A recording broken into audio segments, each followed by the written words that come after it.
Манас районундагы бул мектептин курулушуна 1 кылымга жакын мезгил өттү. Жылына уядан балапандарды учуруп келе жаткан алтын уя жыл өткөн сайын эскирип чөгүп барат. Бул эски мектебибизде ичине суулар агат, анан кийин бизде деген контрамарка жагылат, алар түтөйт. Кышында балдар аябай кыйналат, болушунча гүлдөрүбүздүн баардыгы ыш болот, балдарыбыз дагы жутат аны. Ушундай бир күйдүгөйдө болуп атабыз. Мектеп жамаатынын кубанычына быйыл короодо жаңы имараттын курулушу соңуна чыгууда. Курулуш үчүн мамлекеттик бюджеттен 50 миллион сомдой каражат каралган. Каположение менен өкмөттүн эсебинен курулуп аткан мектеп. Тендерден утуп алган баасы 45 миллион. Буюрса ошол быйылкы жылы сентябрга ишке кирбедет деп күтүп атабыз.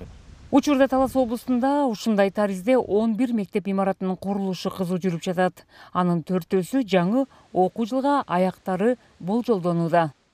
Азыркы учурда 11 мектептин курулушу жүрүп атат. Ошо 11 мектептин ичинен 4 мектебин быйылкы жылга тапшырууга караганбыз. Талас районундагы Балбал айылындагы мектептин курулушу,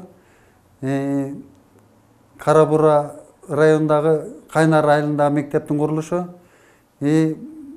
Манас районундагы Үч Коргон айылындагы мектептин курулушу, анан кийин Покровка айылындагы ДСШнын курулушу.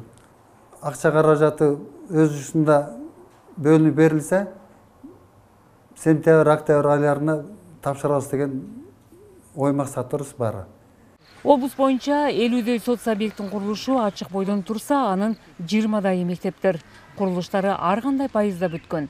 Быйыл эл аралык уюмдардын жардамы менен курулуп жаткан мектептер дагы бар.